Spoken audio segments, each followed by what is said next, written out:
आम्ही चाळीसगावातूनच आलेलो आहोत आणि आम्ही शहाची सभा ही खूप छान झाली, खूप गर्दी होती.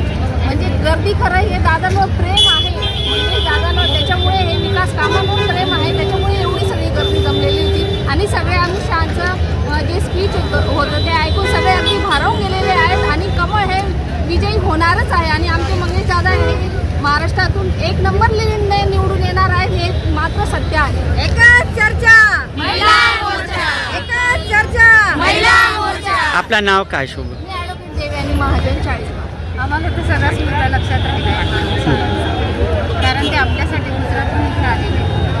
त्यांची सभा ऐकण्यासाठी आम्ही सगळे इथे जमलो. त्यांची सभा ऐकून आम्हाला खूप आनंद झाला आणि आमच्या मनात एकदाच एक कमळ. ताई आपण काय सांगाल? आम्ही दादांची सभा ऐकण्यासाठी आलेलो.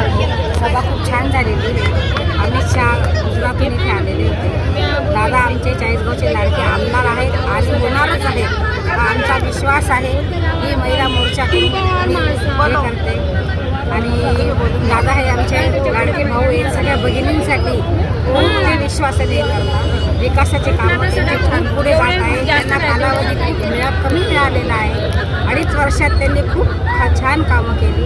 त्याबद्दल आम्ही दादांनाच निवडून येऊ. आम्ही सगळ्या महिलांकडून सगळ्या भगिनींना विनंती करते की कमळालाच बटन दाबा आणि दादांना विजय. त्यांनी एकच मुद्दा जास्त सांगितला की तुम्ही महाराष्ट्रामध्ये आघाडीची सरकार जर आली, महायुतीची सरकार जर आली तर जास्तीत जास्त दिल्लीहून निधी येईल आणि विकास होईल, महाराष्ट्राचा आणखी विकास होईल. हा मुद्दा जास्त लक्षात आहे. दुसरा अजून एक कोणता मुद्दा जे आपल्याला आवर्जून सांगावा असं वाटतं? महाराष्ट्रामध्ये विकसित महाराष्ट्र होईल, महाराष्ट्र विकसित होईल ह्या आपण मुद्दा त्यांनी स्पष्टीकरण करून सांगितला. त्यांनी असं पण हे सांगितलं आहे का हे जे महिलांना पैसे मिळत आहे लाडली बहीणचे ते 1500 पैकी 2100 रुपये करू, यावर आपण काय सांगणार? महिलांसाठी 1500च्या ऐवजी 2100 जर मिळाले तर महिलांचं घर अधिक प्रमाणात चांगलं चालेल.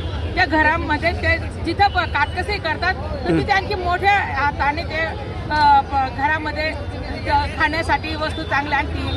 व्यवस्थितपणे म्हणजे जिथं बारकाई करत होत्या तिथं थोडं व्यवस्थितपणाने करून खाऊ घालतील. मुलाबाळांना शिक्षण व्यवस्थित करवतील. त्याच्यानंतर प्रकृतीकडे चांगलं लक्ष देतील, स्वतःच्या तब्येतीकडे चांगलं लक्ष देतील. 2 पैसे जर घरात आले तर आपली तब्येत वगैरे सगळं व्यवस्थित सांभाळून आणि घर सांभाळतील. त्या 20 तारखेसाठी त्यांनी जे आवाहन केलं आहे त्याच्याकडे आपण कसं बघता?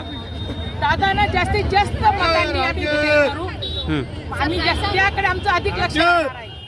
त्यासाठी महिला मोर्चा, भारतीय जनता पार्टी साठी आम्ही खूप त्यांच्या पाठीशी आम्ही उभा आहे. मंगेश दादांच्या पाठीशी आम्ही लाडक्या बहिणी उभे आहोत.